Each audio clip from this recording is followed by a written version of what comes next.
All right, folks, gather round for a wild ride through the jungle of my mind.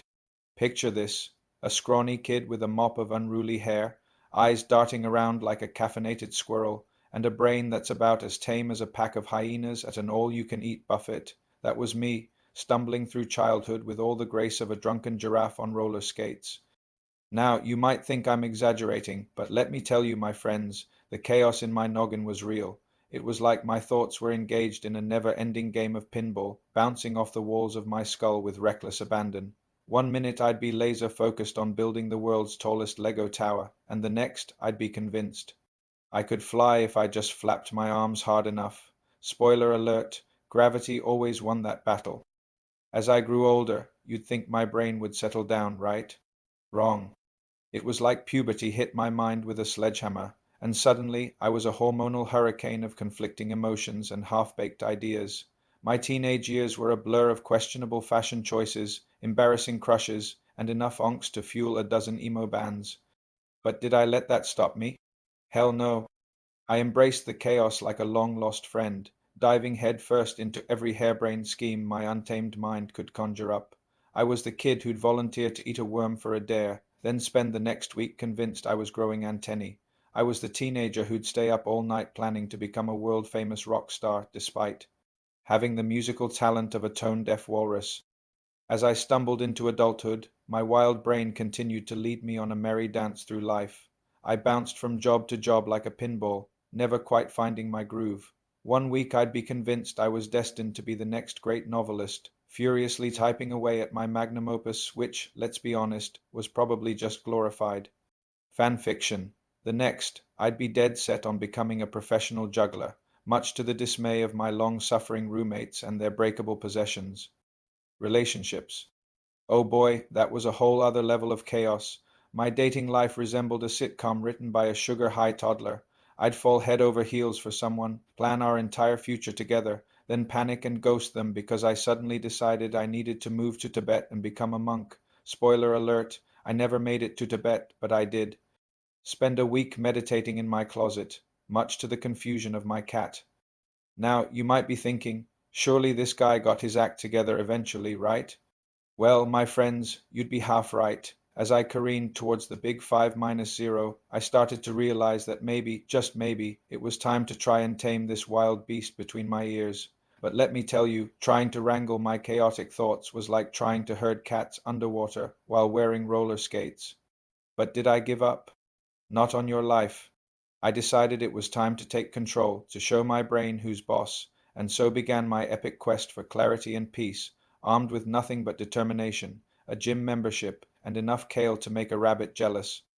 First up, exercise. I figured if I could exhaust my body, maybe my mind would follow suit, so I threw myself into every fitness craze I could find. Zumba. I shimmied and shook like a jellyfish in a hurricane. CrossFit. I lifted, I grunted. I wondered if it was possible to sweat from your eyeballs. Yoga. Let's just say my downward dog looked more like a confused giraffe trying to tie its shoelaces. But you know what? Slowly but surely I started to feel a change. My thoughts, once a chaotic whirlwind, began to settle like leaves after a storm. Don't get me wrong, there were still plenty of wild ideas bouncing around up there, but now they were more like playful puppies than rabid wolves. Next on the agenda, nutrition. I decided to overhaul my diet, swapping out my beloved pizza and ice cream for green smoothies and quinoa bowls. Let me tell you, my taste buds were not amused. They staged a full-on revolt, demanding chocolate and cheese with the fury of a toddler denied their favorite toy. But I persevered, choking down kale salads and convincing myself that yes, this chia seed pudding really does taste just like chocolate mousse. Spoiler alert, it doesn't. But lo and behold, as my body adjusted to its new, healthier fuel, my mind seemed to follow suit. The fog that had clouded my thoughts for so long began to lift, revealing a clarity I hadn't experienced since, well, ever. Finally, I turned to mindfulness. Now, let me paint you a picture. Imagine a hyperactive squirrel trying to sit still and be present. That was me, attempting meditation for the first time. My mind raced, my legs twitched, and I'm pretty sure I invented a new yoga pose called the fidgety pretzel. But I didn't give up, day after day. I sat on that cushion, breathing deeply and trying to focus on the present moment. And you know what? Slowly but surely it started to work. The constant chatter in my head began to quiet down, like a rowdy classroom finally settling in for story time. I found moments of peace, brief glimpses of tranquility that felt like cool water on a hot day. Now, don't get me wrong, my brain is still a wild and wonderful place. It's not like I woke up one day with the serene mind of a Zen master. Oh no, there's still plenty of chaos up there. But now, instead of being dragged along for the ride, I'm the one in the driver's seat. These days, I like to think of my mind as a well-trained circus. Sure, there are still acrobats flipping and clowns juggling, but now they're part of a coordinated show instead of a free-for-all. And let me tell you, it's a much more enjoyable performance. So here I am, on the cusp of my sixth decade, feeling like I'm just getting started. Life has thrown me more curveballs than a major league pitcher, but I've learned to swing at every one. Sometimes I hit it out of the park, sometimes I strike out spectacularly, but I'm always ready for the next pitch. To all you out there struggling with your own wild minds, I say this: don't give up. Embrace the chaos, learn from it, and then show it who's boss. It's never too late to start training your brain. Who knows? You might just surprise yourself with what you're capable of. As for me, I'm excited to see what the next chapter holds. Maybe I'll finally write that novel this time with actual plot and characters. Perhaps I'll master the art of meditation and achieve enlightenment, or at least stop falling asleep during guided visualizations. Or maybe I'll just keep on being me, a slightly tamer but no, less adventurous version of that wild-eyed kid who once thought he could fly. Whatever comes next, I'm ready for it, because life, my friends, has only just begun, and with a trained brain and a never say die attitude, the possibilities are endless. So here's to the next adventure, whatever it may be. Bring it on, world. This old dog's got plenty of new tricks left to learn. Picture this: a scrawny kid, barely 13, wandering the gritty streets of Manchester. That was me, mate, alone, scared, and with a brain wilder than a chimpanzee on a sugar rush. Welcome to the madhouse of my life. Growing up in a broken home, chaos was my lullaby. My old man, gone faster than you can say deadbeat, mum.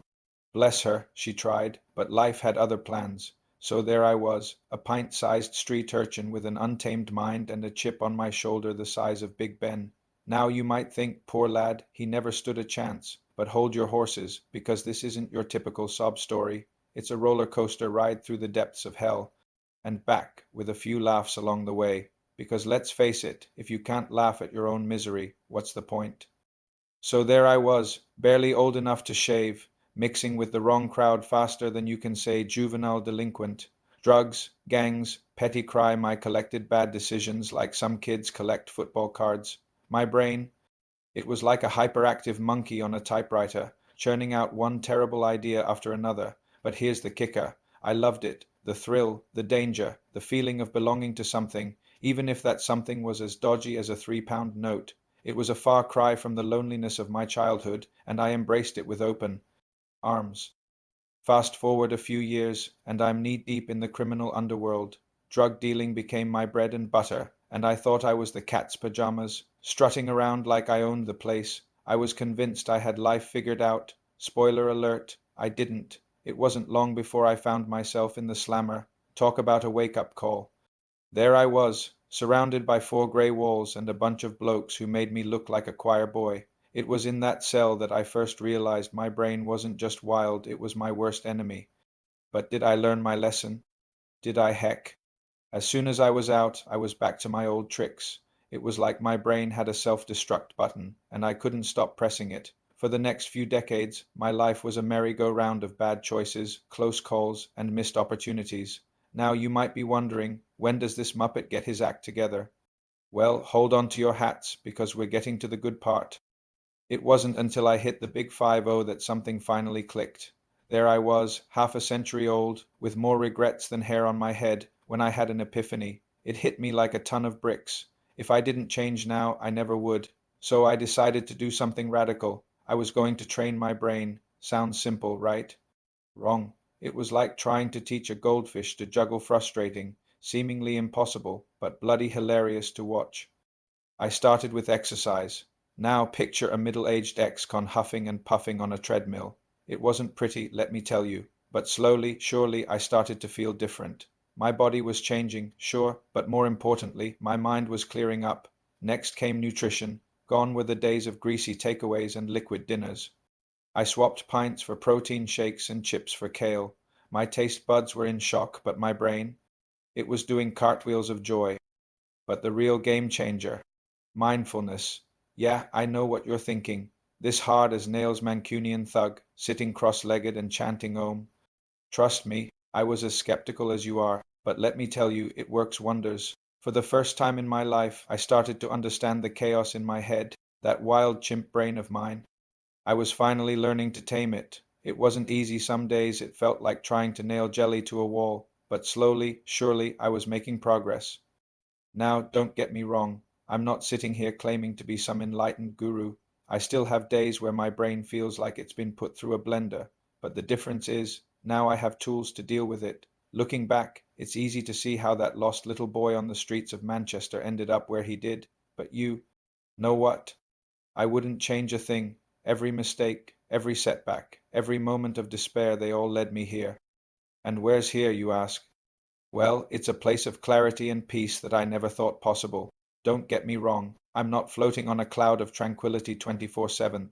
Life still throws its curveballs, but now, instead of ducking and running, I'm learning to catch them, the best part.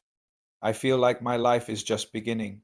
Yeah, I know it sounds like something off a cheesy motivational poster, but it's true. At an age when most people are thinking about slowing down, I'm just getting started.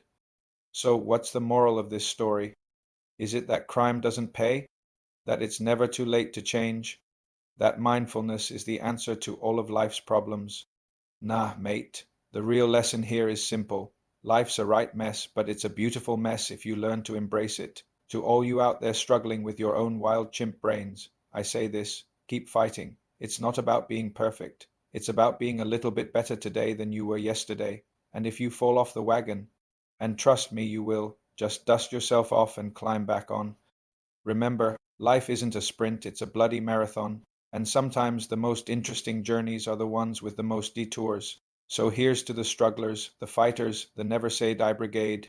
Our lives might not be picture perfect, but they're ours, and that's what matters. As for me, I'm still here, still learning, still growing. My brain might still act up like a naughty schoolboy sometimes, but now I know how to send it to the corner for a timeout, and let me tell you, it feels pretty damn good. So here's to the next chapter. It might be messy, it might be challenging, but one thing's for sure, it's going to be one hell of a ride, and this time I'm in the driver's seat. Watch out, world. This old dog's got some new tricks up his sleeve.